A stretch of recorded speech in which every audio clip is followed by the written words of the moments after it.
Hi there, this is Josh. I'm co-founder of Zint, the intelligent growth platform. If you're watching this, you're in possession of a beta license, so massive thank you from us for testing it out. I wanted to make a short video just to explain how to use the tool, because whether you're in sales or marketing or even a leadership position which involves those commercial activities, you should be able to get something out of this demo. By the end of the video, you'll be able to research and segment the UK market into businesses that look like your ideal customers and research those companies to understand the types of problems they're facing and why potentially they might want to buy from you, and then some interesting ways to reach out to them. You'll also be able to put your existing customers under the microscope and see any low-hanging fruit for cross-selling. So without further ado, let's look at the tool. So you can see in front of you here we've got a list of companies on the right, which constitutes all of the companies in Companies House. So the 4.5 million companies, and we have a set of search parameters down the left, which we can then use to drill into those companies. And once we find the types of companies we want to look at, we can save them specifically as tags, which we can then manage in this list under the tagged companies section. Or we can click into them and actually research companies and get a better idea of the type of business they are and potentially a reason for why we'd want to reach out to them. So what I'm going to do is walk through a quick example of how we would use this personally as Zint. So we're a business information tool, we're a solution, we enable sales teams to sell more effectively. It's pretty broad, so the types of companies we can work with there's a lot of them. So we go in, we would click active companies. Company age isn't really of a huge relevance to us, but you could use that for companies, say if you wanted to speak with businesses that were more, that might be earlier in their development. So in fact, maybe we could actually put that down to we could put it down to say 10 years, 10 years old. So companies up to 10 years. Now in terms of industry SIC codes, again, we're a pretty young company, so we're still trying to understand exactly where our ideal product market fit is. So for us, we're probably going to leave this open. But if we wanted to, we could go in and say, well, let's find companies that are involved in computers. We could click any of these and it would restrict the search just to those, but I'll restrict that. We actually search for keywords that are based on the website, so we could go on and say, well, if I wanted to find companies specifically that are talking about, I don't know, sales excellence, then we could go in and find all the websites that talk about sales excellence, and it would then restrict those companies just to those listed there. So, but I'm going to take that out. I'm going to leave it quite broad. I think in terms of an effectiveness play, I like to get in front of people and actually sell to people. So for us, it kind of makes sense for us to pick businesses that are going to be within a particular radius of the office. So if I put in a central London postcode, WC1B4DR, and let's say we only really want to deal with companies that are about 50 miles around that. So at least I can get to that place and back, potentially only take a couple of hours out of the office. So we might want to find companies that have offices within particular locations. You might want to find companies that that actually have that are just not just a business themselves, but that are part of a bigger group. If I went up here, I could actually say just for looking companies that are potentially child companies, and that way we might be able to find companies that are, once we sell to them, they could have a much bigger value on the other end. So, but we'll leave it open at the moment. So we've got the geography listed in. I'll do a quick search to see how many we've just selected. It shows the selectors up here, and it should give us a total just at the right here. It's about a 4.4 million. It's showing us 1.3 million. So there's 1.3 million companies listed out. Okay, so let's drill down a little bit further. Now we could go into revenue. I might just want to find companies that are above a certain revenue, but it doesn't really give us a good bellwether in terms of whether or not they're going to buy from us or not. More interestingly is probably companies that may have recently received investment rounds or even a grant. So for us, I'm going to click companies that have received an investment round, and I'll say companies that received, say, more than or between 10 and 100 million pounds. So I'll click search. So we've got 6,900 companies that fit that criteria. Okay, so for that, now I might want to go in and say, well, within those companies, I just want to be dealing with maybe businesses that are, as we're a bit of a disruptive technology, maybe businesses that are, that are more open to that type of way of working. Potentially, the average director age might be slightly younger. So if we said, the average director age would be between 16 and 45. And we could even search for maybe companies that have just hired a new director that could have a new title. So the new head of sales might come in with a new potential idea to change up the sales function. But I'll leave that blank for right now. We'll see how many of those we've got. 2,277. Okay, so it's getting better. Now, I could look in to see whether or not they've done any imports or exports. Doesn't really. This is very good for foreign exchange, or it's for logistics or packaging. Probably not that good for me, so I'll ignore that. Website information. So the information that's plugged in. This is the actual technology behind the website. Well, I might want to find companies that are, say, for example, e-commerce. But again, I'll probably leave that for now.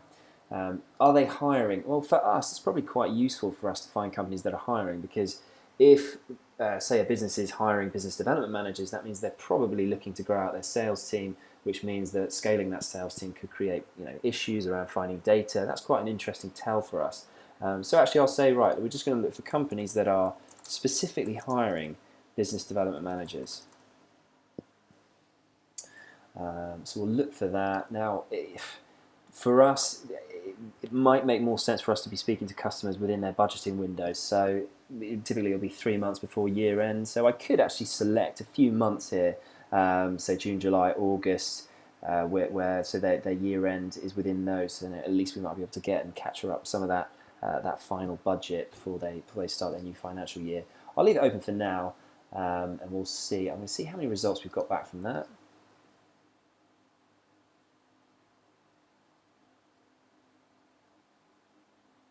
So we've got seven companies coming back.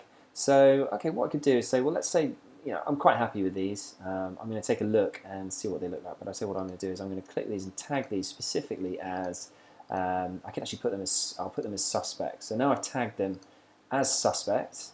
If I go back, if I go back and do that search again, I can actually find those companies directly under tagged companies down here. If I click tag companies, I can say, okay, find all those companies that are tagged as a suspect.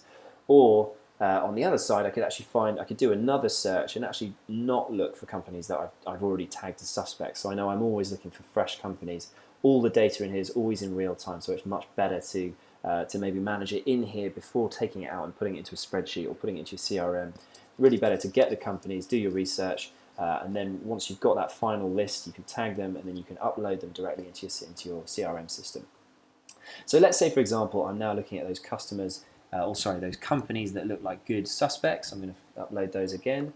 And now I'm going to look through a couple of these. So let's take a look at, for example, this company, HR Wallingford. Okay, so clicking into it, now I'm getting more information on the business. So we've got the company here, we've got the registered address. If it's registered on the website, we'll actually show the trading addresses here. This is all direct from the website. We don't buy any data in, it's not out of date.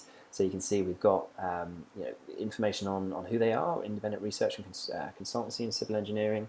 We've got the phone number direct from the website, we've got the email address from the website, and some of their social media tags here. And you can see that they're tagged as a suspect. Now I can see that they are hiring business development managers in both nuclear and renewables. So I could actually click into these and go and take a look at that site. Okay, so I can see that, I can get some more information on it and the type of sort of duties they have. I can see some of the latest news, you can see some of the tweets that have come from them, and now I can also see a load of key people. So these people will be taken directly from Companies House, but we also show any other individual that's listed on the website. We don't show their details, but all you do is you click this button, it will take you directly through to that page. Oh, she must have left. Let's try someone else. It will take you directly through to that website page. Do you know what it looks like?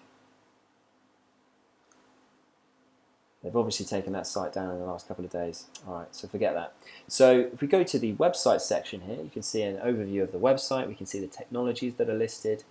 We can see an overview of the financials. You might actually want to look within those financials. Typically, they're submitted as PDFs, which are impossible to search.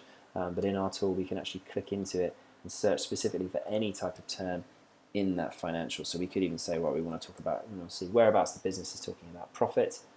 Okay, so we can see the different pages, and we can go and actually take a look at those pages in detail and look specifically where they are discussing profit. It should be there somewhere. Oh, there we go, operating profit. But of course, we actually just summarize all of that information in these financials here. We can see that they've fundraised some cash. We think they've raised about just over 5.5 million, so they've got some good. They should have some cash. We can see the grants and details of the grants that they've been offered.